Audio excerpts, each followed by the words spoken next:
الحمدللہ رب العالمین والصلاة والسلام علی اشرف الانبیاء والمرسلین وعلی آلہ الطیبین الطاہرین۔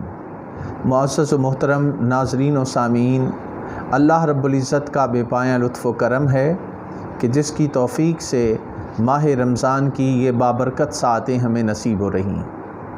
آج عنوان گفتگو کے طور پہ دعا کا معنی و مفہوم اور اس کی اہمیت و فضیلت قرآن و سنت کی روشنی میں کیا ہے، اس حوالے سے انشاءاللہ اللہ کی توفیق سے گفتگو ہوگی۔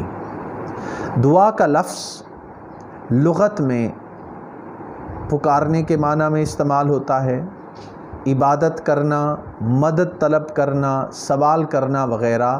یہ مختلف معنی علامہ ابن منظور نے لسان العرب میں بیان کیے ہیں۔ تو جب ہم دعا کا لفظ بولتے ہیں تو اس سے اللہ کے حضور سوال کرنا اور اپنی معروضات اللہ کے حضور پیش کرنا، یہ وہ بنیادی چیز ہے جس کو یہاں پہ بیان کیا جائے گا۔ یہاں پہ میں فتح الباری میں امام ابن حجر عسقلانی نے دعا کی تعریف میں جو فرمایا ہے، اصطلاحی مفہوم کے حوالے سے وہ آپ کی خدمت میں پیش کرنا چاہ رہا ہوں۔ وہ فرماتے ہیں ہوا اظہار غایت التذلل والافتقار الی اللہ والاستکانۃ لہ۔ ارشاد فرماتے ہیں کہ اللہ کی بارگاہ میں غایت درجہ تواضع، محتاجی اور عاجزی و انکساری کا اظہار کرنا ہی دعا کہلاتا ہے۔ یہ امام ابن حجر عسقلانی نے اس کا معنی بتایا ہے۔ جب ہم مختلف علماء اور صوفیاء کی کتب کا مطالعہ کرتے ہیں تو دعا کے مفہوم کو وہ کہتے ہیں کہ دعا حیا کی زبان کے ساتھ اللہ تعالیٰ کے سامنے آنے کا نام دعا ہے، اور بعد نے کہا کہ دعا گناہوں کو ترک کر دینے کا نام ہے۔ دعا محبوب سے ملاقات کے لیے اشتیاق کی ترجمانی ہے۔ دعا محبوب حقیقی سے ایک قسم کی باہمی پیغام رسانی ہے۔ جب تک یہ سلسلہ قائم رہے تب تک معاملہ ٹھیک رہتا ہے۔ یہ دعا کا معنی و مفہوم ہے۔ اور جب ہم دعا کی اہمیت و فضیلت کے حوالے سے جائزہ لیتے ہیں تو انسان پریشانی کے عالم میں یا خوشی کے عالم میں بھی بعض اوقات اللہ رب العزت کے حضور اپنی التجائیں پیش کرتا ہے۔ اس کا نام دعا ہے۔ اور موسٹ آف دا ٹائم جب انسان پہ عافیت کا وقت ہوتا ہے، وہ خوشی کی زندگی گزار رہا ہوتا ہے، تو بالعموم رب تعالیٰ کی یاد کم آتی ہے۔ لیکن جب پریشانیاں انسان کو گھیر لیتی ہیں، دکھ اور مصائب اور آلام انسان کے دائیں بائیں ہر طرف سے اس کو گھیر لیتے ہیں، تو اس وقت پھر دعا انسان اللہ کے حضور دل سے کرتا ہے اور اللہ تعالیٰ کی بارگاہ سے اس دعا کو مقبولیت بھی ملتی ہے۔ قرآن مجید میں بے شمار مقامات پر دعا مانگنے کی ترغیب دلائی گئی ہے، اور اللہ تعالیٰ نے اس حوالے سے قرآن مجید میں فرمایا وَإِذَا سَأَلَكَ عِبَادِي أَنِّي فَإِنِّي قَرِيبٌ أُجِيبُ دَعْوَةَ الدَّاعِ إِذَا دَعَانِ فَلْيَسْتَجِيبُوا لِي وَلْيُؤْمِنُوا بِي لَعَلَّهُمْ يَرْشُدُونَ۔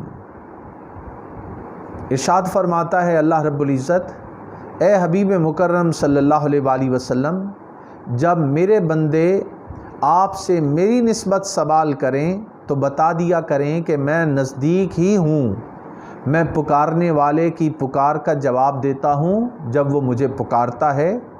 پس انہیں چاہیے کہ میری فرما برداری اختیار کریں اور مجھ پر پختہ یقین رکھیں تاکہ وہ راہ مراد پا جائیں۔ وَإِذَا سَأَلَكَ عِبَادِي أَنِّي فَإِنِّي قَرِيبٌ أُجِيبُ دَعْوَةَ الدَّاعِ إِذَا دَعَانِ فَلْيَسْتَجِيبُوا لِي وَلْيُؤْمِنُوا بِي لَعَلَّهُمْ يَرْشُدُونَ۔ تو یہاں سے ہمیں یہ مفہوم پتہ چلتا ہے کہ انسان پختہ یقین کے ساتھ اللہ کے حضور دعا کرے تو وہ مراد کو پا جائیں گے، اللہ تعالیٰ ان کی دعا کو رد نہیں فرماتا۔ یہ تھی سورہ البقرہ کی آیت نمبر 186۔ دوسرے مقام پر سورہ المومن کی آیت نمبر 60 میں اللہ رب العزت نے فرمایا وَقَالَ رَبُّكُمُ ادْعُونِي أَسْتَجِبْ لَكُمْ إِنَّ الَّذِينَ يَسْتَكْبِرُونَ عَنْ عِبَادَتِي سَيَدْخُلُونَ جَهَنَّمَ دَاخِرِينَ۔ سورہ المومن میں ارشاد ہوتا ہے اور تمہارے رب نے فرمایا ہے کہ تم لوگ مجھ سے ہی دعا کیا کرو، میں ضرور دعا قبول کروں گا، بے شک جو لوگ میری بندگی سے سرکشی کرتے ہیں وہ عنقریب دوزخ میں ذلیل اور خوار ہو کر داخل ہوں گے۔ تو یہاں بھی یہی مفہوم ہے کہ مجھ سے دعا کیا کرو، میں ضرور قبول کروں گا۔ وقال ربکم ادعونی استجب لکم، تم مانگ کر تو دیکھو، اللہ تعالیٰ تمہاری دعا ضرور قبول کرے گا۔ یہ اللہ رب العزت کا فرمان ہے۔ پھر ارشاد ہوتا ہے ایک اور مقام پر، امن یجیب المضطر اذا دعاہ ویکشف السوء ویجعلکم خلفاء الارض اِلٰہٌ مع اللہ قلیلا ما تذکرون۔ سورہ النمل کی آیت نمبر 62 ہے۔ بلکہ وہ کون ہے جو بے قرار شخص کی دعا قبول فرماتا ہے جب وہ اسے پکارے، اور تکلیف دور فرماتا ہے، اور تمہیں زمین میں پہلے لوگوں کا وارث و جانشیں بناتا ہے؟ کیا اللہ کے ساتھ کوئی اور بھی معبود ہے؟ تم لوگ بہت ہی کم نصیحت قبول کرتے ہو۔ تو یہاں بے قرار شخص کی دعا قبول فرمانے کے حوالے سے فرمایا، جب بے قراری آ جائے تو اپنے رب کو پکار لیا کرو، وہ تمہاری دعا ضرور سنے گا۔ احادیث مبارکہ میں بھی کثرت سے دعا کی تلقین اور اہمیت و فضیلت کو بیان کیا گیا ہے۔ حضرت عبداللہ رضی اللہ تعالیٰ عنہ روایت کرتے ہیں کہ نبی اکرم صلی اللہ علیہ وآلہ وسلم نے فرمایا، صلی اللہ من فضلہ فإن اللہ عز وجل یحب ان یسأل وافضل العبادت انتظار الفرج۔ حضور علیہ الصلوۃ والسلام نے فرمایا کہ اللہ تعالیٰ سے اس کا فضل مانگو، بے شک اللہ تعالیٰ کو پسند ہے کہ اس سے مانگا جائے، اور بہترین عبادت صبر کے ساتھ فراخی کا انتظار ہے۔ اب یہاں الفاظ بڑے توجہ طلب ہیں کہ صلی اللہ من فضلہ فإن اللہ عز وجل یحب ان یسأل، اللہ تعالیٰ کو یہ بات پسند ہے کہ اس سے سوال کیا جائے، اور افضل عبادت کیا ہے کہ انسان صبر کے ساتھ فراخی کا انتظار کرے۔ مشکل وقت آزمائش آ جائے تو بے صبری کا مظاہرہ نہیں کرنا چاہیے، بلکہ صبر کا دامن تھام کر اللہ سے نیک دنوں کی دعا کرنی چاہیے۔ بے شک اللہ تعالیٰ کو یہ بات پسند ہے کہ اس سے مانگا جائے، اور جب کوئی سچے دل سے اس سے مانگتا ہے تو پھر اللہ تعالیٰ اسے ضرور عطا فرماتا ہے۔ اسی طرح ایک اور روایت میں حضرت ابو ذر رضی اللہ تعالیٰ عنہ سے مروی ہے، وہ بیان کرتے ہیں کہ نبی پاک صلی اللہ علیہ وآلہ وسلم نے فرمایا کہ اللہ تعالیٰ فرماتا ہے، یا عبادی لو ان اولکم و آخرکم و انسکم و جنکم قاموا فی صعید واحد فسألونی فأعطیت کل انسان مسألتہ ما نقص ذلک مما عندی کما ینقص المخیط اذا ادخل البحر۔ بہت ہی خوبصورت فرمان ہے۔ اللہ رب العزت فرماتے ہیں کہ اے میرے بندو، اگر تمہارے اول اور آخر اور تمہارے سارے انسان اور جن کسی ایک جگہ کھڑے ہو کر مجھ سے سوال کریں اور میں ہر انسان اور جن کا سوال پورا کر دوں، تو جو کچھ میرے پاس ہے اس سے صرف اتنا کم ہوگا جس طرح سوئی کو سمندر میں ڈال کر بعد میں نکالنے سے اس میں کمی ہوگی۔ جس طرح سمندر میں سوئی ڈالیں تو سمندر میں کیا کمی آنی ہے؟ فرمایا اللہ رب العزت فرما رہے ہیں کہ اگر مجھ سے سارے جن، سارے انسان، ساری مخلوقات مانگ لے اور میں سب کو منہ مانگی مرادیں عطا کر دوں تو پھر بھی میری بارگاہ میں کوئی کمی نہیں آتی۔ میں اسی طرح رب ذوالجلال اپنی طاقتوں، اپنے انعامات کے ساتھ قائم رہتا ہوں۔ یہاں پہ ایک اور بڑی اہم بات آپ کی خدمت میں پیش کرنی ہے کہ اللہ تعالیٰ کی بارگاہ میں دعا کی بڑی قدر و قیمت ہے۔ دعا کرنے والا، سوال کرنے والا، مانگنے والا، اللہ کے حضور بھکاری بننے والا اللہ کو پسند ہے۔ حضرت ابو ہریرہ رضی اللہ تعالیٰ عنہ روایت کرتے ہیں کہ حضور علیہ الصلوۃ والسلام نے فرمایا، لیس شیء اکرم علی اللہ تعالی من الدعاء، اللہ تعالیٰ کی بارگاہ میں دعا سے زیادہ کوئی چیز محترم اور مکرم نہیں ہے۔ گویا اللہ تعالیٰ کو یہ پسند ہے کہ اس کے بندے اس کے سامنے عاجزی اور انکساری کے ساتھ دعا کریں۔ دعا عبادت کا مغز ہے۔ حضرت نعمان بن بشیر رضی اللہ تعالیٰ عنہ روایت کرتے ہیں کہ نبی پاک صلی اللہ علیہ وآلہ وسلم نے فرمایا الدعاء هو العبادہ، دعا عبادت ہے، دعا کرنا ان اٹ سیلف عبادت ہے، اللہ کے حضور مانگنا یہ اللہ کو بڑا پسند ہے اور یہ عبادت ہے۔ پھر حضرت انس بن مالک رضی اللہ تعالیٰ عنہ روایت کرتے ہیں اور یہ حدیث پاک جامع ترمذی میں موجود ہے، الدعاء مخ العبادہ، کہ دعا تو عبادت کا مغز ہے۔ انسان عبادت کرتا ہے، ذکر اذکار کرتا ہے، تلاوت کلام مجید کرتا ہے، انسانیت کی خدمت کرتا ہے، کسی ضرورت مند کی حاجت کو پورا کرتا ہے، اس کے بعد اگر اللہ سے دعا کرے تو فرمایا الدعاء مخ العبادہ، دعا تو عبادت کا مغز ہے، یعنی نیک کام کیا اس کے بعد آپ دعا کریں تو اللہ کی بارگاہ سے امید ہے کہ وہ ہماری دعاؤں کو ضرور سنے گا۔ دعا کو قضائے حاجات کی چابی قرار دیا گیا۔ حضرت سلیمان رضی اللہ تعالیٰ عنہ فرماتے ہیں کہ نبی پاک صلی اللہ علیہ وآلہ وسلم نے فرمایا، اور یہ حدیث پاک جامع ترمذی میں موجود ہے کہ لا يرد القضاء الا الدعاء ولا يزيد في العمر الا البر، بہت اہم فرمان ہے کہ تقدیر کو دعا ہی بدل سکتی ہے اور نیکی کرنے سے عمر بڑھتی ہے۔ لا يرد القضاء الا الدعاء، تقدیر کو بدل دیتی ہے دعا، اور نیکی جو ہے وہ انسان کی عمر میں اضافے کا باعث بنتا ہے۔ یہ حضور علیہ الصلوۃ والسلام کا فرمان۔ پھر آپ دیکھیے کہ یہ ضروری نہیں کہ انسان بڑی بڑی حاجات کے لیے اللہ تعالیٰ کی طرف رجوع کرے، نہیں، چھوٹی سے چھوٹی چیز بھی مانگنی ہو تو رب تعالیٰ کے حضور مانگی جائے۔ اللہ تعالیٰ سے جس کو مانگنا آ جائے اسے پھر دنیا میں کسی کے سامنے ہاتھ پھیلانے کی ضرورت نہیں رہتی، وہ دنیا سے بے نیاز ہو جاتا ہے۔ خالق سے مانگنا آ جائے تو پھر مخلوق سے مانگنے کی حاجت نہیں رہتی۔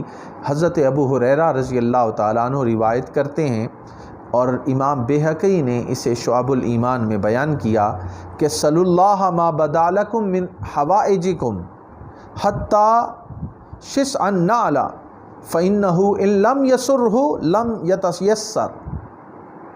ارشاد ہوتا ہے کہ اپنی ضروریات میں سے جو بھی مانگنا ہو اللہ سے مانگو، یہاں تک کہ اپنے جوتے کا تسمہ بھی اسی سے مانگو۔ یعنی جوتے کا تسمہ ایک معمولی سی چیز ہے، حقیر سی چیز ہے، وہ بھی مانگنی ہے تو اپنے مولا سے مانگو، کیونکہ اگر اس کی عطا کرنے میں رضا نہ ہو تو وہ جوتے کا تسمہ بھی میسر نہ ہو۔ جس کو جو ملتا ہے اللہ کی رضا اور منشا سے ملتا ہے۔ اگر جوتے کا تسمہ بھی گم ہو جائے تو نبی رحمت صلی اللہ علیہ وآلہ وسلم فرماتے ہیں اللہ سے مانگو۔ ہم اگر اللہ سے مانگنا سیکھ جائیں تو پھر ہمیں در بدر بھکاری بننے کی ضرورت نہیں رہے گی۔ یہاں تک بھی فرمایا گیا، حضرت بکر بن عبداللہ بیان کرتے ہیں کہ نبی رحمت صلی اللہ علیہ وآلہ وسلم نے فرمایا صلی اللہ حوائجکم حتی الملح، اللہ تعالیٰ سے اپنی حاجات کا سوال کرو خواہ وہ نمک ہی کیوں نہ ہو۔ اب نمک دیکھنے میں ایک معمولی سی چیز ہے، فرمایا حاجات ہیں تو اللہ کے سامنے عرض کریں کہ باری تعالیٰ مجھے یہ عطا کر۔ تو جو مانگنا ہے اللہ سے مانگنا انسان کو آ جائے تو انسان کی زندگی عافیت والی زندگی ہو جاتی ہے۔ ناظرین محترم، دعا شرک سے بچاؤ کا ایک ذریعہ بھی ہے۔ جس بندے کو معلوم ہے کہ میں نے جو مانگنا ہے اللہ سے مانگنا ہے، کوئی اور حاجت روا نہیں ہے، اللہ تعالیٰ نے ہی میری حاجت کو پورا کرنا ہے، اور اللہ تعالیٰ کی منشا اور رضا کے بغیر کوئی میری مدد کو نہیں آ سکتا، تو یہ وہ چیز ہے جس سے انسان شرک سے بھی محفوظ رہتا ہے۔ دعا بخشش و مغفرت کا ذریعہ ہے۔ جب انسان اللہ سے بخشش و مغفرت مانگتا ہے تو اللہ تعالیٰ اس دعا کے نتیجے میں اپنے بندے کو معاف کر دیتا ہے۔ یہ وہ چند چیزیں ہیں جو میں نے قرآن و حدیث کی روشنی میں دعا کی اہمیت اور فضیلت کے حوالے سے آپ کے سامنے رکھیں۔ یہ بات بھی اہم ہے کہ دعا مانگنے کے لیے کچھ شرائط بھی ہیں۔ وہ شرائط دعا مانگنے کے لیے کیا ہیں؟ آئیے ان کو جاننے کی کوشش کرتے ہیں۔ اللہ رب العزت نے فرمایا وَإِذَا سَأَلَكَ عِبَادِي أَنِّي فَإِنِّي قَرِيبٌ أُجِيبُ دَعْوَةَ الدَّاعِ إِذَا دَعَانِ فَلْيَسْتَجِیبُوا لِی۔ اور اے حبیب مکرم صلی اللہ علیہ وآلہ وسلم، جب میرے بندے آپ سے میری نسبت سوال کریں تو بتا دیا کریں کہ میں نزدیک ہوں اور میں پکارنے والے کی پکار کا جواب دیتا ہوں جب وہ مجھے پکارتا ہے۔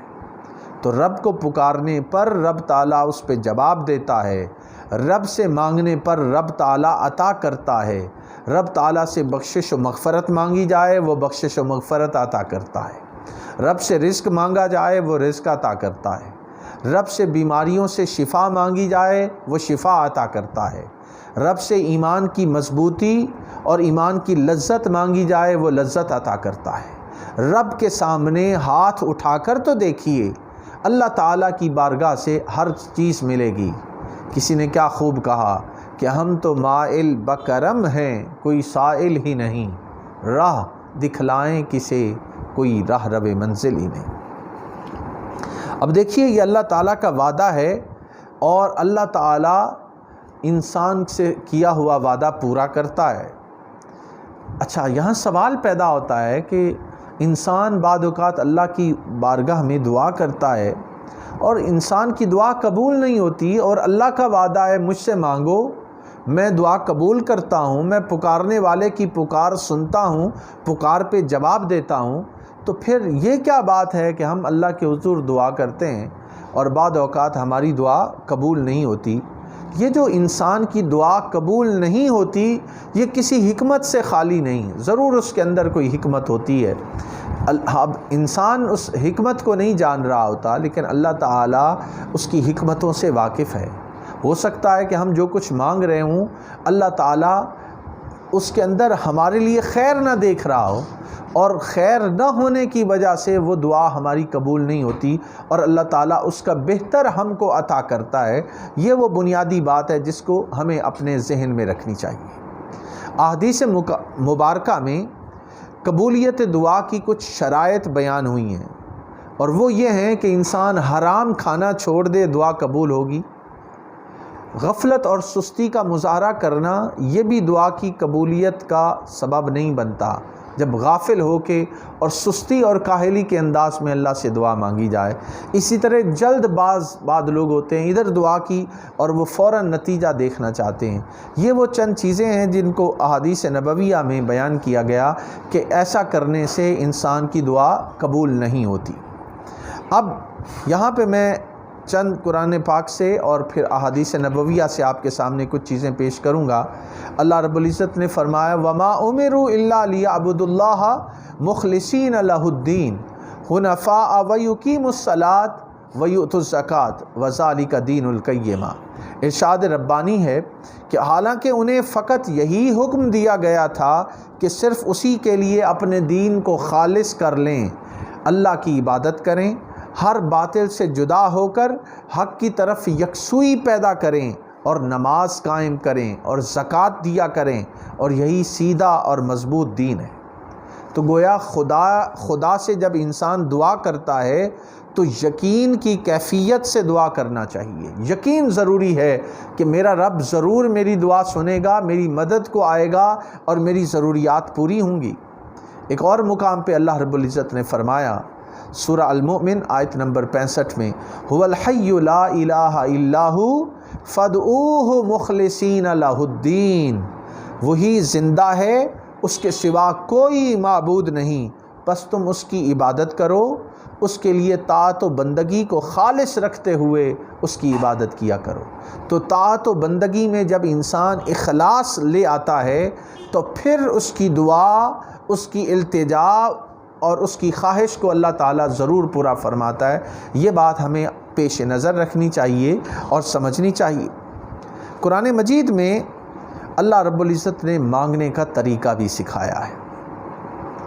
آپ یاد کیجئے جب حضرت آدم اور حضرت حوا کو زمین پر بھیج دیا گیا تھا اور ندامت کے باعث وہ آسمان کی طرف اللہ نہیں دیکھ رہے تھے، اللہ تعالیٰ نے انہیں توبہ کے کلمات سکھائے اور خود قرآن پاک میں اللہ رب العزت نے سورہ البقرہ کی آیت نمبر 37 میں اس کا ذکر فرمایا ہے، فَتَلَقَّى آدَمُ مِن رَبِّهِ كَلِمَاتٍ فَتَابَ عَلَيْهِ إِنَّهُ هُوَ التَّوَّابُ الرَّحِيمُ۔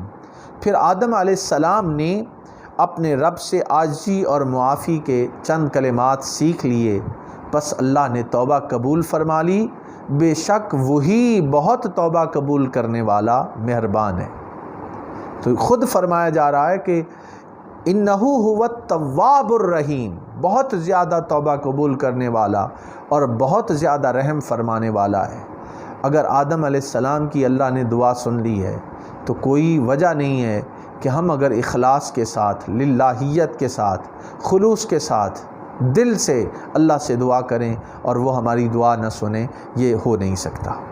حضرت ابو ہریرہ رضی اللہ تعالیٰ عنہ سے مروی ایک حدیث پاک جس میں نبی پاک صلی اللہ علیہ وآلہ وسلم نے فرمایا، ادعوا اللہ وانتم موقنون بالاجابہ، اللہ سے ایسے دعا کرو اور کہ تمہیں یقین ہو کہ یہ ضرور قبول ہوگی۔ وَاعْلَمُوا أَنَّ اللَّهَ لَا يَسْتَجِيبُ دُعَاءٌ مِّن قَلْبٍ غَافِلٍ لَاهٍ۔ نبی پاک صلی اللہ علیہ وآلہ وسلم فرما رہے ہیں کہ اے لوگو جان لو کہ اللہ تعالیٰ غافل دل سے دعا قبول نہیں فرماتا۔ اگر غفلت کے ساتھ، بے توجہی کے ساتھ اور عاجزی و انکساری سے خالی ہو کر دعا مانگیں گے تو پھر اللہ کی بارگاہ میں اس دعا کی مقبولیت کے امکانات کم ہو کر رہ جاتے ہیں۔ سچے دل، خلوص کے ساتھ اور پوری توجہ اور انہماک کے ساتھ جب دعا کی جائے گی تو اللہ تعالیٰ اس دعا کو ضرور قبولیت سے نوازے گا۔ یہاں پہ یہ اہم فیکٹر بھی بہت ضروری ہے کہ دعا قبول کن کی ہوتی ہے۔ ایک تو میں نے عرض کیا کہ خلوص دل ہونا بہت ضروری ہے، اخلاص نیت کا ہونا بہت ضروری ہے، اور قبولیت دعا کے لیے ایک اور جو اہم چیز ہے وہ ہے رزق حلال۔ رزق حلال نہیں ہے تو پھر اللہ کے حضور کی ہوئی دعائیں وہ رد کر دی جاتی ہیں، وہ قبول نہیں کی جاتی۔ قبولیت دعا کے لیے اپنے رزق کو پاک کرنا ہوگا۔ جو رزق ہم کھاتے ہیں وہ جائز طریقے سے کمایا یا ناجائز طریقے سے ہم نے کمایا، حلال طریقے سے کمایا یا حرام طریقے سے کمایا، کسی کو ناحق تو نہیں کھایا۔ یہ بڑا اہم فیکٹر ہے دعا کے قبولیت کے حوالے سے۔ اللہ رب العزت نے رزق حلال کھانے کا ہمیں حکم فرمایا ہے۔ سورہ طٰہٰ کی آیت نمبر 81 میں ارشاد ہے، کُلُوا مِن طَیِّبَاتِ مَا رَزَقْنَاکُمْ وَلَا تَطْغَوْا فِیہِ فَیَحِلَّ عَلَیکُمْ غَضَبِی وَمَن یَحْلِلْ عَلَیہ غَضَبِی فَقَدْ ہَوَا۔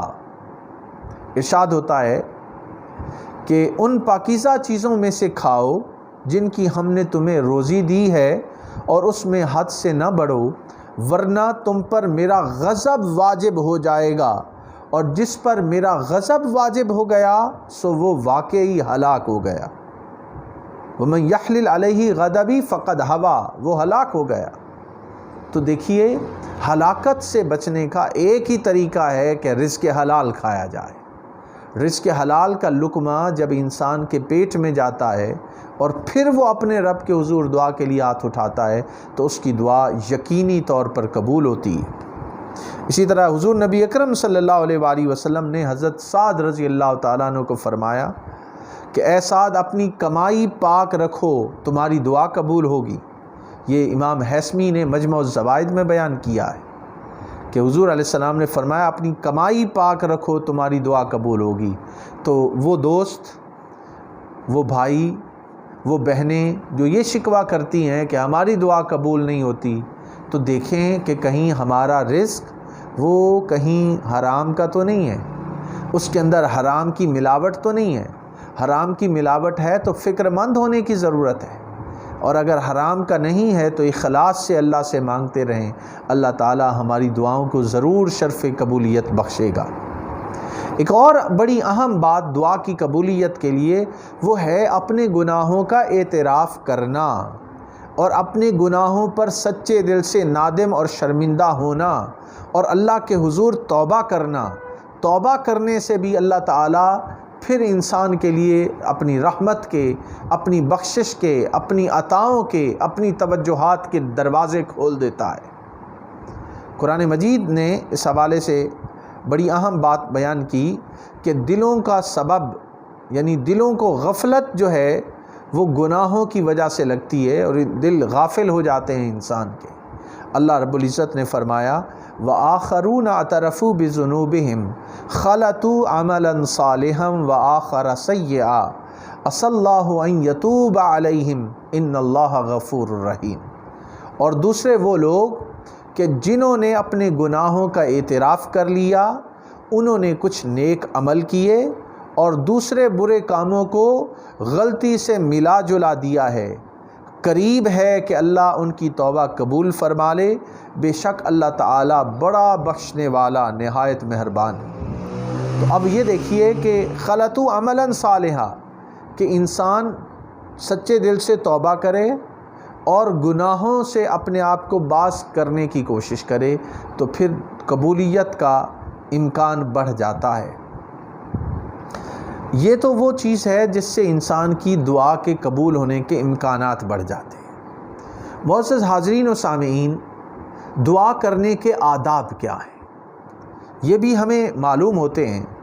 حضور نبی اکرم صلی اللہ علیہ وآلہ وسلم نے ہمیں آداب دعا سکھائے، اور امام غزالی علیہ الرحمہ نے احیاء علوم الدین میں بھی آداب دعا کو بیان کیا ہے۔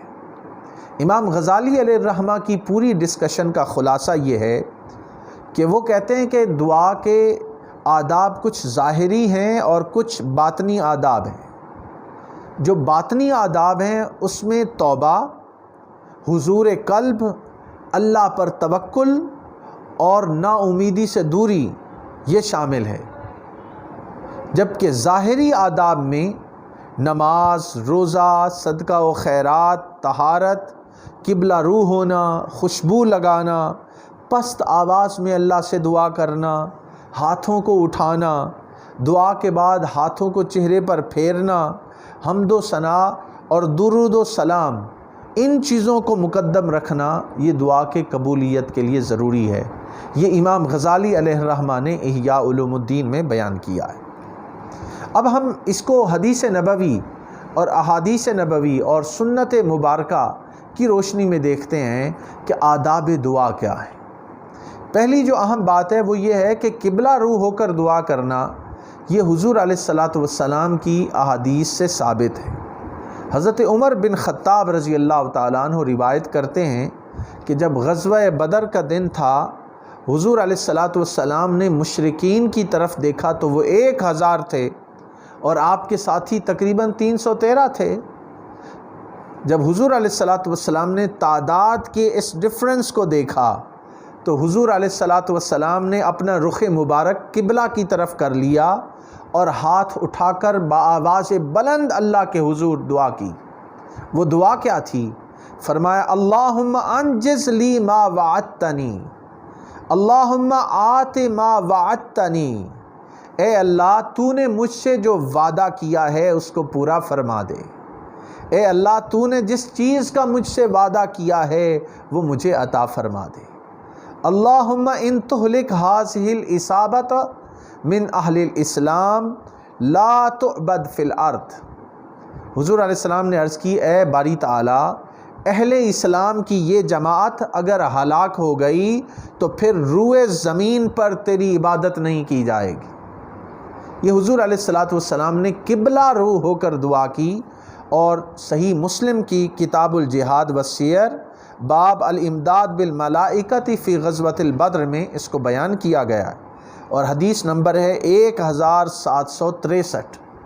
تو گویا قبلہ رو ہو کر دعا کرنا اور گڑ گڑا کر عاجزی و انکساری سے دعا کرنا یہ حضور علیہ الصلاۃ والسلام کی سنت ہے۔ پھر دونوں ہاتھ اٹھا کر دعا کرنا، حضرت ابو موسیٰ الاشعری رضی اللہ تعالیٰ عنہ بیان کرتے ہیں کہ دعا النبی صلی اللہ علیہ وآلہ وسلم ثم رفع یدیہ حتی رأیت بیاض ابطیہ۔ بیان فرماتے ہیں کہ نبی پاک صلی اللہ علیہ وسلم نے دعا کے لیے ہاتھ اٹھائے یہاں تک کہ میں نے آپ کی بغل مبارک کی سفیدی دیکھ لی، یعنی اتنے ہاتھوں کو بلند کیا کہ آپ کی بغل مبارک کی سفیدی مجھ پر ظاہر ہو گئی۔ تو ہاتھوں کو اٹھا کر دعا کرنا اور قبلہ کی طرف منہ کر کے دعا کرنا یہ حضور علیہ الصلاۃ والسلام کی سنت ہے۔ اور دیکھیے کہ دعا خشوع و خضوع کے ساتھ کی جائے، خشیت اور اللہ تعالیٰ کے خوف اور اس امید پہ دعا کی جائے کہ اللہ تعالیٰ ضرور اسے شرف قبولیت بخشے گا۔ اللہ رب العزت نے فرمایا ادعوا ربکم تضرعا و خفیہ، تم اپنے رب سے گڑ گڑا کر اور آہستہ دونوں طریقوں سے دعا کیا کرو، کبھی گڑ گڑا کر دعا کیا کرو، کبھی آہستہ دعا کیا کرو۔ یہ سورہ الاعراف کی آیت نمبر 55 میں ہے۔ دیکھیے ایک اور بڑی اہم بات جو آداب دعا میں سے ہے کہ آپ نے اللہ کے حضور دعا کی، اب انسان کو بے صبری کا مظاہرہ اور عجلت کا اور جلد بازی کا مظاہرہ نہیں کرنا چاہیے، بلکہ انتظار کرنا چاہیے۔ اللہ تعالیٰ اس دعا کو ضرور شرف قبولیت بخشے گا، اور اگر وہ ہمارے حق میں بہتر نہیں ہوگی تو اس کا بہتر سبسٹیٹیوٹ ہمیں عطا کرے گا۔ اور دعا مسلسل مانگتے رہیں اور اس یقین سے مانگتے رہیں کہ ادھر سے جواب آئے گا۔ ادعوا ربکم، اللہ تعالیٰ فرماتا ہے مجھ سے دعا کرو میں ضرور سنتا ہوں، استجب لکم، میں تمہاری دعا ضرور سنتا ہوں۔ تو دعا مسلسل کنٹینیوٹی کے ساتھ، کنسسٹنسی کے ساتھ اللہ کے حضور دعا کرتے رہیں۔ رب تعالیٰ کی رحمت سے نا امید نہ ہوں، رب تعالیٰ کی رحمت ضرور آپ پر آئے گی اور آپ کی دعاؤں کو اللہ رب العزت ضرور قبول فرمائے گا۔ دل برداشتہ اور نا امید انسان کو نہیں ہونا چاہیے۔ حضرت ابو ہریرہ رضی اللہ تعالیٰ عنہ روایت کرتے ہیں کہ نبی پاک صلی اللہ علیہ وآلہ وسلم نے فرمایا یستجاب لأحدکم ما لم یعجل یقول دعوت فلم یستجب لی۔ بخاری شریف کی کتاب الدعوات، باب یستجاب للعبد ما لم یعجل، اس میں حدیث پاک آئی ہے، حدیث نمبر 5981۔ نبی پاک علیہ السلام فرما رہے ہیں کہ تم میں سے کوئی شخص کی دعا تب قبول ہوتی ہے جب وہ دعا مانگنے میں جلدی نہیں کرتا، اور یہ نہیں کہتا کہ میں نے دعا کی اور میری دعا قبول نہیں ہوئی، لہٰذا مایوس ہو کر دعا نہ چھوڑ بیٹھے۔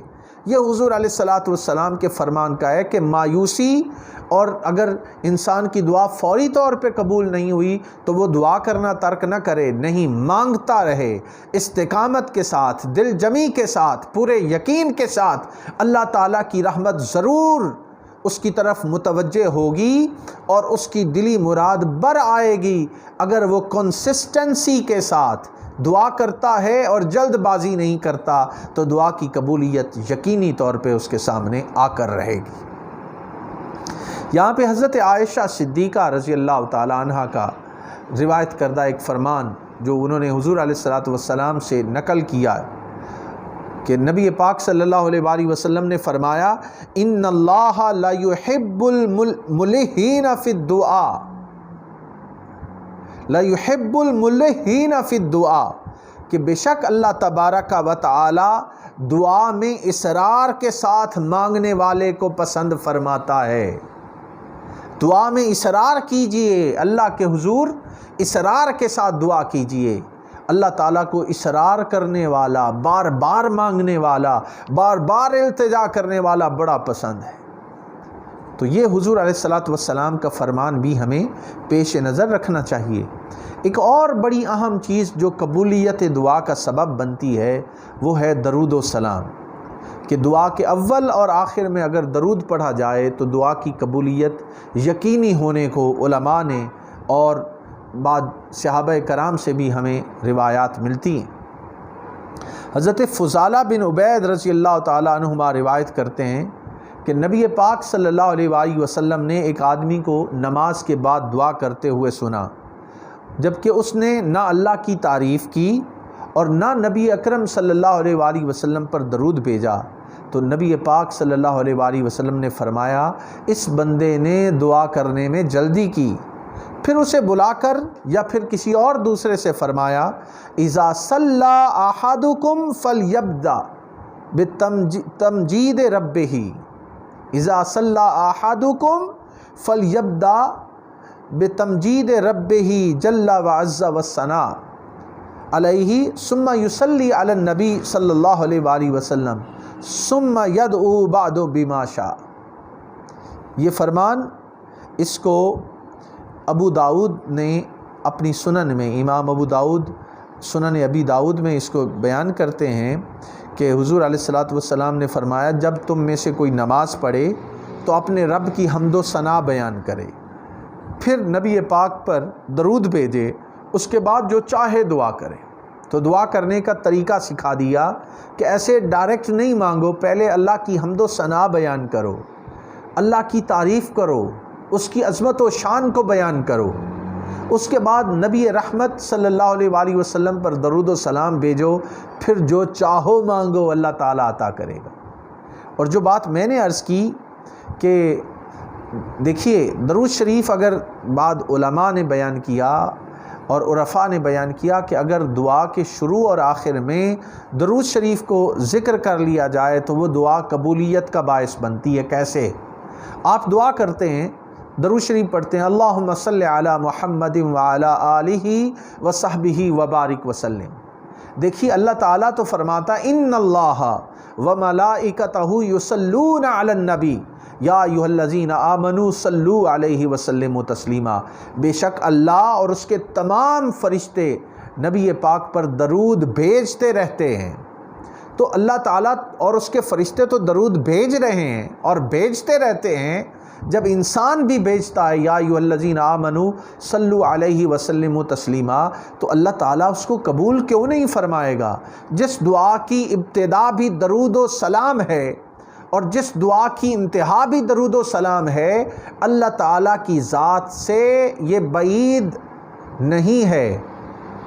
یعنی اللہ تعالیٰ درود و سلام کو شروع سے بھی قبول فرما لے، آخر سے بھی درود و سلام قبول فرما لے اور درمیان کی دعا رد کر دے۔ اللہ تعالیٰ ایسا نہیں کرے گا، وہ آپ کے درود و سلام میں لپٹی ہوئی دعا کو اپنی بارگاہ میں ضرور قبول فرمائے گا۔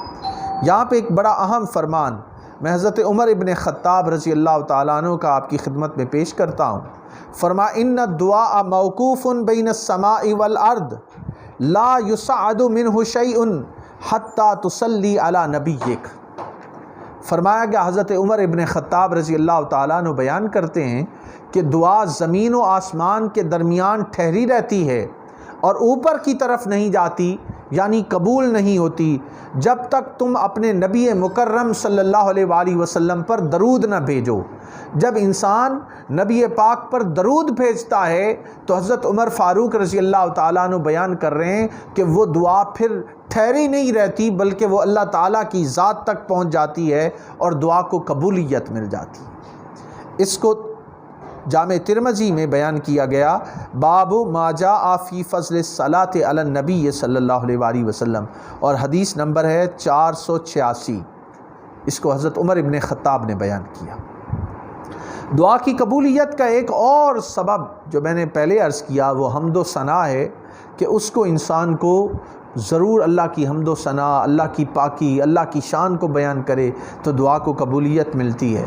دعا کے کلمات کا تکرار کرنا یہ بھی قبولیت کا سبب بنتا ہے۔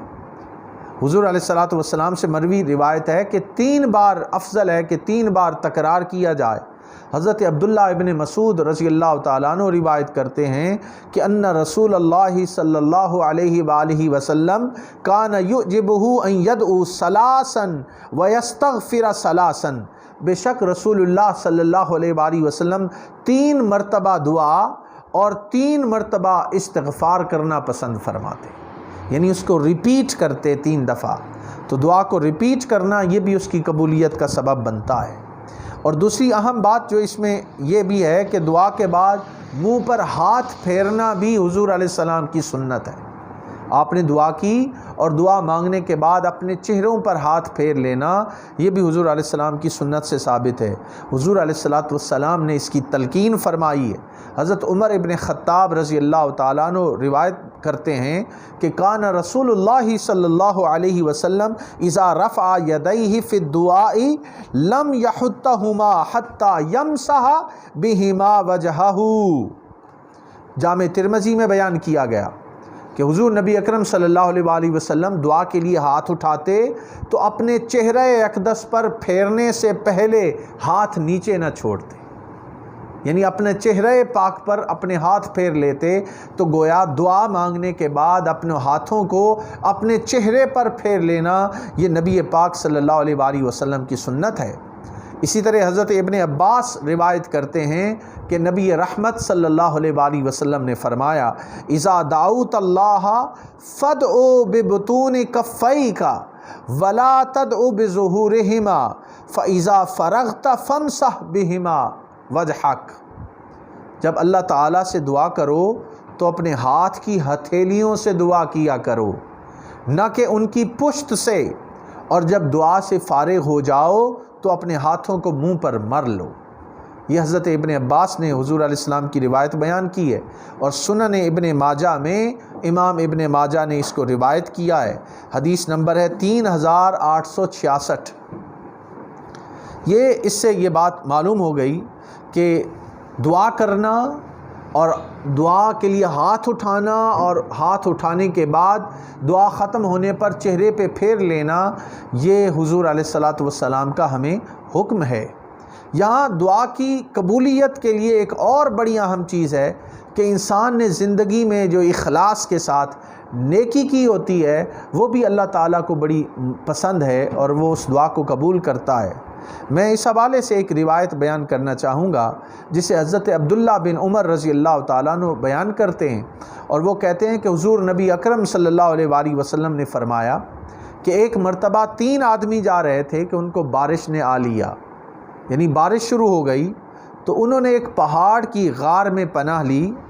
اتنے میں آندھی طوفان آیا اور غار کے منہ پہ پہاڑ کی ایک چٹان آ کے گر گئی۔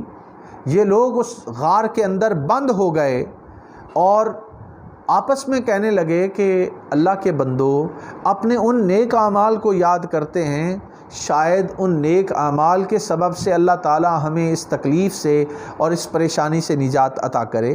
چنانچہ روایات میں آتا ہے کہ ایک نے یہ دعا کی کہ باری تعالیٰ، میرے ماں باپ بوڑھے تھے اور میری بیوی اور چھوٹے چھوٹے بچے تھے، میں بکریاں چراتا تھا اور جب واپس آتا دودھ دوتا تو اپنے بیوی بچوں کو دودھ دینے سے پہلے میں وہ دودھ اپنے ماں باپ، بوڑھے ماں باپ کی خدمت میں پیش کرتا، انہیں دودھ پلاتا، اور یہ میرا روٹین اور معمول تھا۔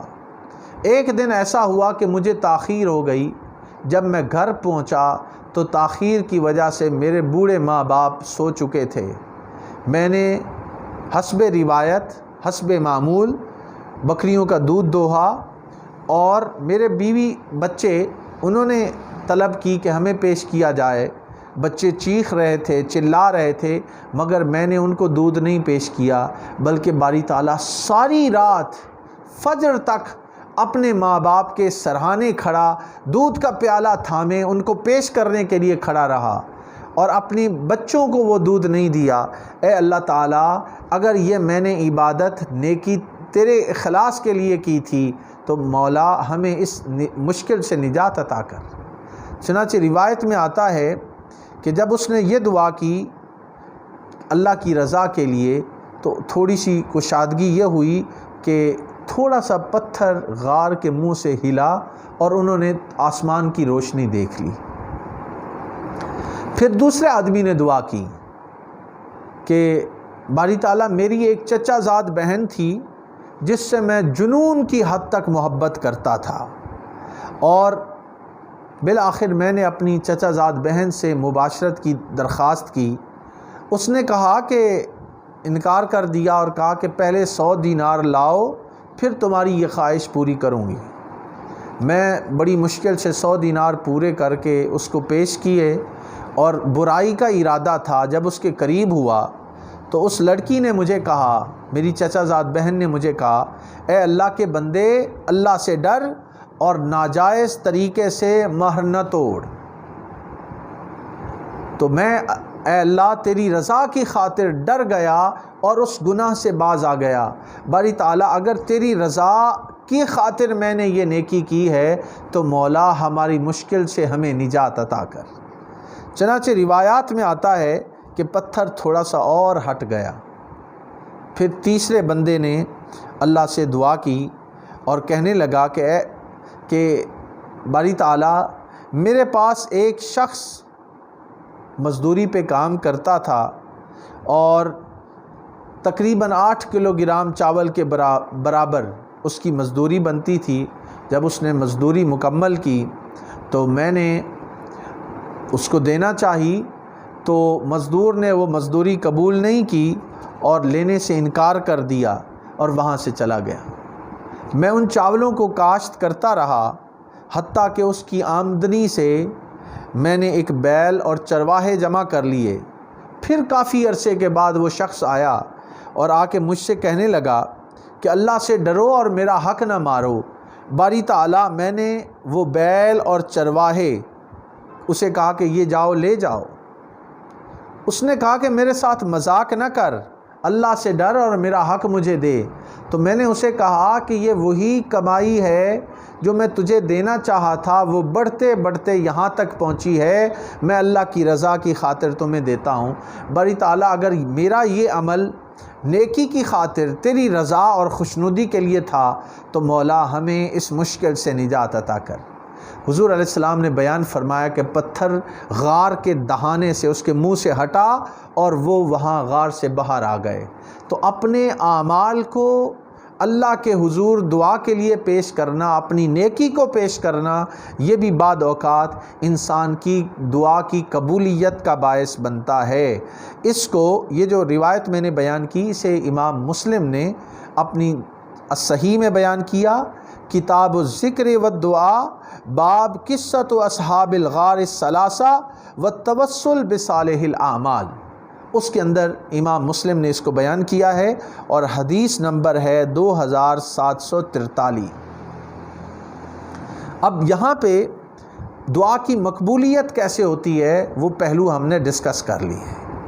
یہاں پہ معزز حاضرین و سامعین، یہ بات بھی اتنی ہی امپورٹنٹ ہے کہ دعا کی مقبولیت کے لیے کون سا وقت زیادہ بہتر ہے، مقبول ترین اوقات دعا کون سے ہیں، اس حوالے سے ذرا ہم دیکھتے ہیں۔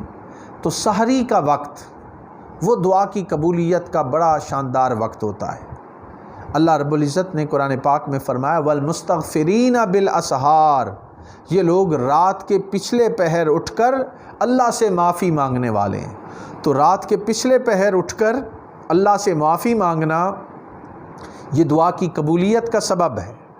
اسی طرح یوم عرفہ کا جو دن ہے اس دن بھی اللہ تعالیٰ انسان کی دعا کو قبولیت بخشتا ہے، اور یہ ضروری نہیں ہے کہ یوم عرفہ وہاں عرفات کے میدان میں انسان ہو وہیں دعا قبول ہوگی، بلکہ اس دن اللہ تعالیٰ اپنی ساری مخلوق پر رحمتیں نازل کرتا ہے، ان کی دعائیں قبول فرماتا ہے۔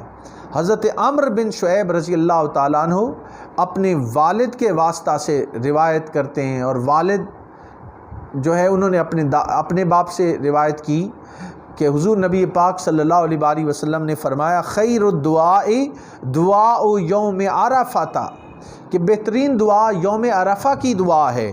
ترمذی شریف میں اس کو بیان کیا گیا باب فی فضل لا حول ولا قوۃ الا باللہ میں، کہ یوم عرفہ کو اللہ تعالیٰ دعا کو قبولیت بخشتا ہے، اور یہ دعا کی قبولیت صرف عرفات کے میدان کے ساتھ خاص نہیں ہے، جہاں بھی کوئی انسان یوم عرفہ کا دن اللہ سے دعا کرتا ہے تو اللہ تعالیٰ اس کی دعا کو ضرور شرف قبولیت بخشتا ہے۔ رمضان کا مہینہ چل رہا ہے، رمضان کے مہینے میں رب تعالیٰ کی رحمت جوبن پر ہوتی ہے۔ رب تعالیٰ رمضان کے مہینے میں اپنے بندوں کی دعاؤں کو قبولیت بخشتا ہے، کیونکہ حضرت ابو ہریرہ سے مروی روایت میں کہ حضور علیہ السلام نے فرمایا اذا دخل رمضان فتحت ابواب الجنہ وغلقت ابواب جہنم وسلسلت الشیاطین، کہ جب ماہ رمضان آتا ہے تو جنت کے دروازے کھول دیے جاتے ہیں، جہنم کے دروازے بند کر دیے جاتے ہیں، اور شیطانوں کو جکڑ دیا جاتا ہے۔ یہ وہ وقت ہے جب دعا کی جائے ماہ رمضان میں تو اللہ تعالیٰ ضرور دعا کو قبول کرتا ہے۔ حضرت عائشہ صدیقہ رضی اللہ تعالیٰ عنہ بیان کرتی ہیں کان رسول اللہ صلی اللہ علیہ وآلہ وسلم اذا دخل رمضان تغیر لونہ، کہ جب ماہ رمضان آتا تو حضور علیہ السلام کا رنگ مبارک متغیر ہو جاتا، اور وکثرت صلاتہ، کثرت کے ساتھ نمازیں پڑھنے لگ جاتے، وابتحل فی الدعاء واشفق منہ، کثرت سے دعا کرتے اور اللہ تعالیٰ کے حضور عاجزی اور گڑ گڑا کر دعا کرتے اور اس ماہ میں نہایت محتاط ہو جاتے۔ کتنا اہم فرمان ہے کہ خصوصی اہتمام فرماتے اللہ کے حضور دعا کرنے کا، اللہ کے حضور نماز پڑھنے کا اور اللہ سے معافی مانگنے کا اور اس سے التجائیں کرنے کا، اور اس کو محتاط انداز میں گزارتے۔ محتاط انداز یہ ہے کہ گناہوں سے انسان اپنے آپ کو بچائے، انسان ہر اپنے عمل پہ نظر رکھے، اپنا محاسبہ کرے، احتساب کرے کہ کہیں میرا کوئی کام اس ماہ رمضان میں خلاف شریعت تو نہیں ہے، اللہ تعالیٰ اور اس کے رسول صلی اللہ علیہ وآلہ وسلم کے فرامین کے خلاف تو نہیں ہے، اگر ایسا ہے تو وہ اس حوالے سے ذرا کیئر کرے۔ پھر جمعہ کا دن جو ہے، اس دن بھی اللہ تعالیٰ دعاؤں کو قبولیت بخشتا ہے۔ جمعہ کے دن کے حوالے سے حضرت ابو ہریرہ رضی اللہ تعالیٰ عنہ کی روایت ہے، وہ بیان کرتے ہیں کہ نبی رحمت صلی اللہ علیہ وآلہ وسلم نے فرمایا کہ اس دن میں یعنی جمعہ کے دن ایک ایسی گھڑی ہے جس کو مسلمان نماز کے دوران پالے تو اللہ تعالیٰ سے جس چیز کا بھی سوال کرے گا اس کو پالے گا۔ یعنی اس دن انسان کو ایک ایسی گھڑی نصیب ہوتی ہے، تو گویا جمعہ کے دن اس گھڑی کا متلاشی رہنا چاہیے اور اللہ کے حضور دعائیں اور مناجات پیش کرنی چاہیے۔ پتہ نہیں کون سی گھڑی مقبولیت کی ہوگی اور ہماری دعا کو اللہ تعالیٰ اپنی بارگاہ میں قبول و منظور فرما لے۔ اسی طرح سجدہ کی حالت میں اللہ تعالیٰ مانگی ہوئی دعاؤں کو رد نہیں کرتا۔ سجدہ کمال عجز کا مظہر ہے، عاجزی انکساری کی انتہا ہے کہ انسان اپنے سر کو زمین پہ رکھ دیتا ہے، زمین بوس ہو جاتا ہے، وہ اپنے سجدے کو زمین پہ رکھ کے اپنی عاجزی انکساری کا اظہار کرتا ہے، اور اس عجز و انکساری میں جب اللہ سے مانگے گا تو اللہ تعالیٰ کیوں مہربان نہیں ہوگا۔ حضرت ابو ہریرہ رضی اللہ تعالیٰ عنہ بیان کرتے ہیں کہ نبی پاک صلی اللہ علیہ وآلہ وسلم نے فرمایا اقرب ما یکون العبد من ربہ وہو ساجد فاکثروا الدعاء، کہ بندہ سجدہ کی حالت میں اپنے رب سے بہت زیادہ قریب ہوتا ہے، اس لیے تم سجدے میں کثرت سے دعا کرو۔ حضور علیہ الصلوۃ والسلام کا فرمان، اور امام مسلم نے اپنی الصحیح میں صحیح مسلم میں اس کو بیان کیا، باب ما یقال فی الرکوع والسجود، اور حدیث نمبر ہے 482۔ تو اللہ سے سجدے کی حالت میں دعا کرنا یہ دعا کی قبولیت کا سبب ہے۔ اذان اور اقامت کے درمیان کا وقت معزز ناظرین و حاضرین، وہ بھی دعا کی قبولیت کا وقت ہے۔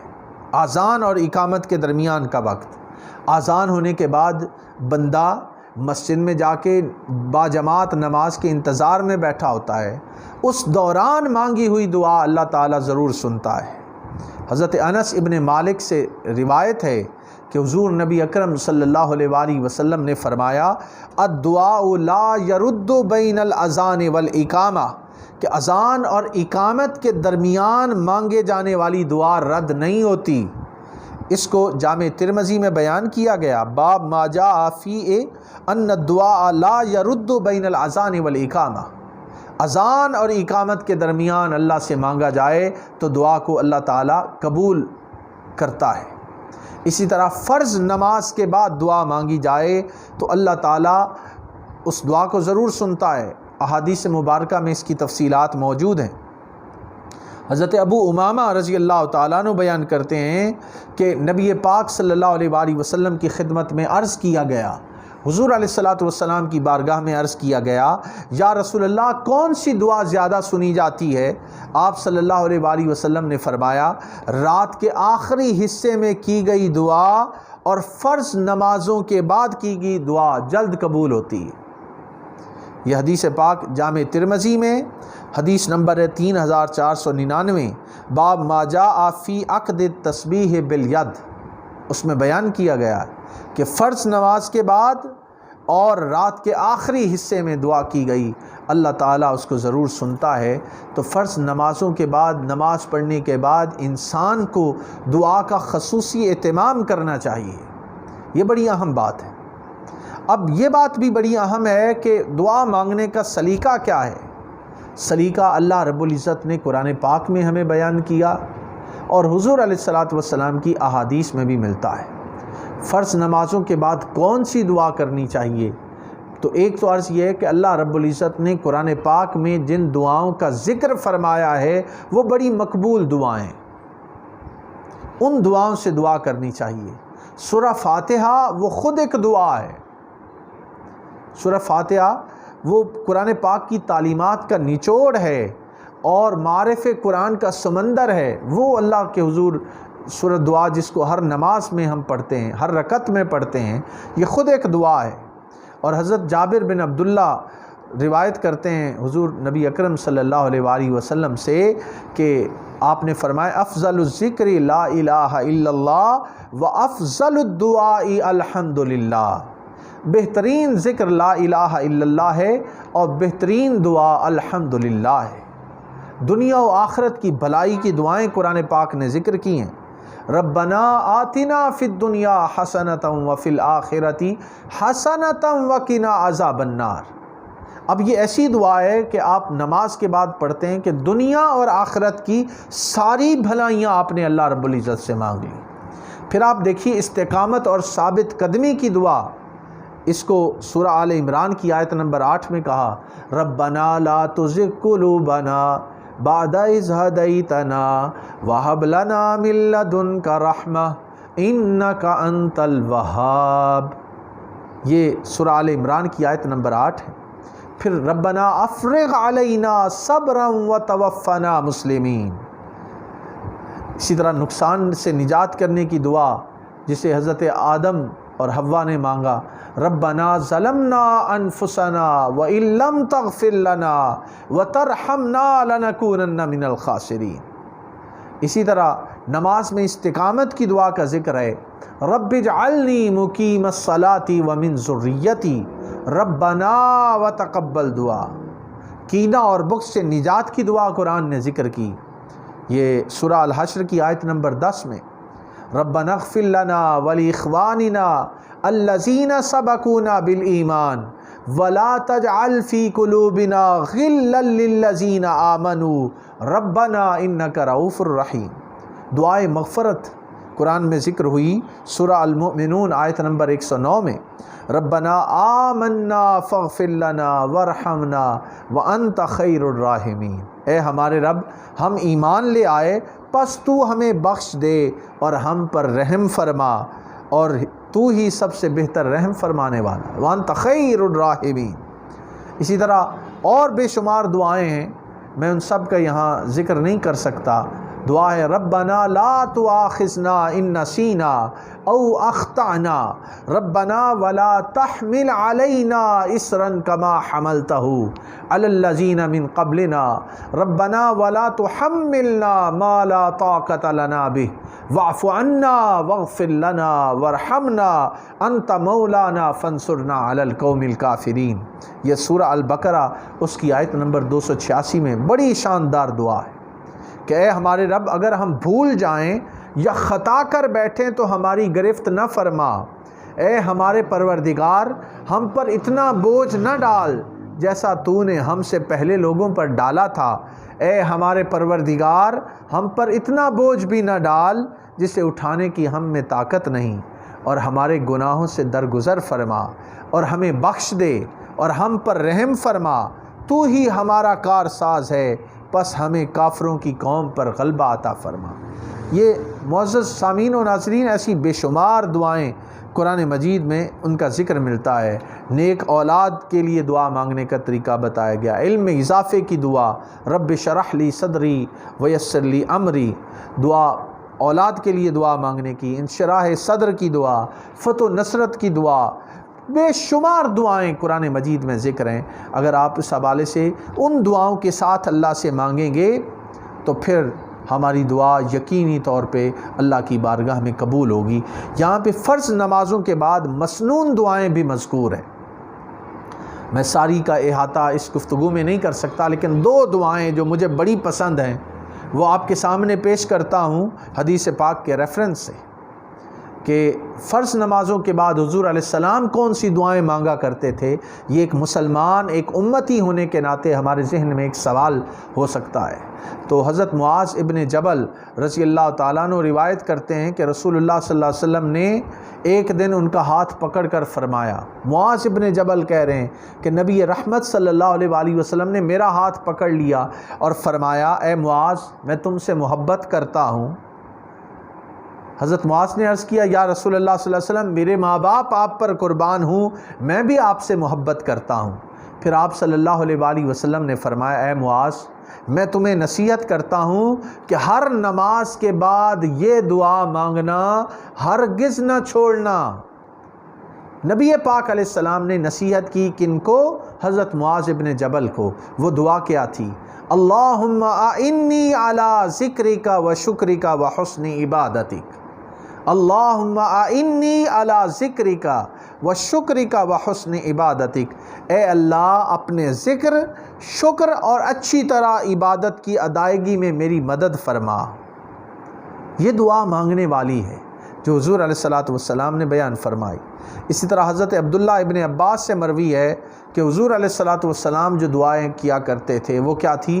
اللہم انی اسألک فعل الخیرات، اے اللہ میں تجھ سے اچھے اعمال کے اپنانے کی دعا کرتا، وترک المنکرات، برے اعمال کو چھوڑنے کی دعا کرتا ہوں، وحب المساکین، اور مساکین سے محبت کا سوال کرتا ہوں، وَإِذَا أَرَدْتَ فِتْنَةَ قَوْمٍ فَتَوَفَّنِي غَيْرَ مَفْتُونٍ، اور باری تعالیٰ یہ سوال کرتا ہوں کہ جب آپ کسی قوم کو آزمائش میں ڈالنا چاہیں تو اس سے پہلے مجھے موت عطا کرنا، آزمائش میں ڈالے بغیر مجھے زندگی عطا کر۔ اور پھر آپ کی دعا کیا تھی؟ اللہم انی اسألک حبک، اے اللہ میں آپ سے آپ کی محبت مانگتا ہوں، اللہم انی اسألک حبک وحب من یحبک وحب عمل یقرب الی حبک، اے اللہ میں آپ سے آپ کی محبت کا سوال کرتا ہوں، اس عمل کی محبت مانگتا ہوں جو مجھے آپ کے قریب کر دے، اور اس کی محبت مانگتا ہوں جو آپ سے محبت کرتا ہے، وحب عمل یقرب الی حبک۔ حاضرین محترم، یہ وہ چند دعائیں ہیں جن کو اپنانے سے انسان کی زندگی میں بے شمار برکات اور خیرات کا نزول ہوتا ہے۔ ہر وقت، ہر لحظہ، ہر گھڑی اللہ کے سامنے بھکاری بن جائیے، اللہ سے مانگنا سیکھ لیجئے، اللہ تعالیٰ کے حضور گڑ گڑانا، عاجزی اور انکساری سے اپنی ساری دل کی باتیں اپنے مولا سے کرنا شروع کر دیجئے۔ آپ دنیا میں رہ کر ایک عجیب سی لذت محسوس کریں گے، ہوں گے آپ زمین پر مگر عرش والے سے آپ کا رابطہ ہوگا۔ یہ بڑی اہم چیز ہے۔ اپنی گفتگو کے اگلے حصے میں یہ بات بھی اہم ہے کہ کن لوگوں کی دعا قبول نہیں ہوتی اور کن لوگوں کی دعا جلد قبول ہوتی ہے۔ وہ جن لوگوں کی دعا قبول نہیں ہوتی وہ میں پہلے ذکر کر چکا ہوں کہ اس میں رزق حلال جو نہیں کھاتے ان کی دعا قبول نہیں ہوتی، اور وہ میں پہلے اس کا ذکر کر چکا ہوں۔ اب معزز حاضرین و سامعین، وہ کون سے لوگ ہیں جن کی دعا جلد قبول ہوتی ہے؟ مظلوم کی دعا جلد قبول ہوتی ہے، مسافر کی دعا جلد قبول ہوتی ہے، والد کی اپنے اولاد کے لیے مانگی ہوئی دعا جلد قبول ہوتی ہے۔ حضرت ابو ہریرہ رضی اللہ تعالیٰ عنہ روایت کرتے ہیں کہ حضور نبی اکرم صلی اللہ علیہ وآلہ وسلم نے فرمایا، ثلاث دعوات مستجابات لا شک فیہن، کہ 3 قسم کے لوگوں کی دعائیں بلا شک و شبہ مقبول ہیں۔ یا رسول اللہ وہ کون لوگ ہیں؟ فرمایا، دعوت المظلوم و دعوت المسافر و دعوت الوالد علی ولدہ، مظلوم کی دعا جلد قبول ہوتی ہے، مسافر کی دعا جلد قبول ہوتی ہے، اور والد کی اپنے بیٹے کے لیے کی گئی دعا جلد قبول ہوتی ہے۔ یہ حضور علیہ السلام نے فرمایا، اور یہ حدیث پاک سنن ابی داؤد میں اور حدیث نمبر ہے 1506۔ اسی طرح غائب کی دعا اللہ تعالیٰ ضرور سنتا ہے، یعنی آپ کوئی شخص غائب ہے، آپ کا بھائی، دوست یار، رشتہ دار، بہن بھائی، اس کے حق میں آپ جب دعا کرتے ہیں تو اللہ تعالیٰ اس کے حق میں بھی قبول کرتا ہے، اور جو مانگنے والا ہے اس کے حق میں بھی قبول کرتا ہے۔ حضرت ابو درداء رضی اللہ تعالیٰ عنہ بیان کرتے ہیں کہ نبی رحمت صلی اللہ علیہ وآلہ وسلم نے فرمایا، ما من عبد مسلم یدعو لأخیہ بظہر الغیب الا قال الملک ولک بمثل۔ ارشاد ہوتا ہے کہ جب کوئی مسلمان اپنے مسلمان بھائی کے لیے اس کی عدم موجودگی میں دعا کرتا ہے تو مقرر کردہ فرشتہ کہتا ہے تجھے بھی ایسے ہی نصیب ہو، اس کے حق میں بھی دعا قبول کر لی جاتی ہے۔ اسی طرح روزہ دار کی اللہ تعالیٰ دعا قبول کرتا ہے، عادل حکمران کی دعا قبول کرتا ہے۔ حضرت ابو ہریرہ رضی اللہ تعالیٰ عنہ بیان کرتے ہیں، ثلاثۃ لا ترد دعوتہم، 3 قسم کے لوگ ہیں جن کی دعا رد نہیں ہوتی۔ روزہ دار جب وہ افطار کرتا ہے، عادل حکمران اور مظلوم، اللہ تعالیٰ ان کی دعاؤں کو ضرور سنتا ہے اور ان کی دعاؤں کو قبولیت بخشتا ہے۔ معزز حاضرین و سامعین، یہ وہ چند پہلو ہیں جن کو اپنانے سے اللہ کے حضور ہمیں ہر وقت دعا کرتے رہنا چاہیے۔ انہی کلمات کے ساتھ آپ سے اجازت چاہوں گا۔ اللہ رب العزت ہمیں صحیح معنوں میں اپنے حضور دعا کرنے کی توفیق عطا فرمائے۔ والسلام علیکم ورحمۃ اللہ وبرکاتہ۔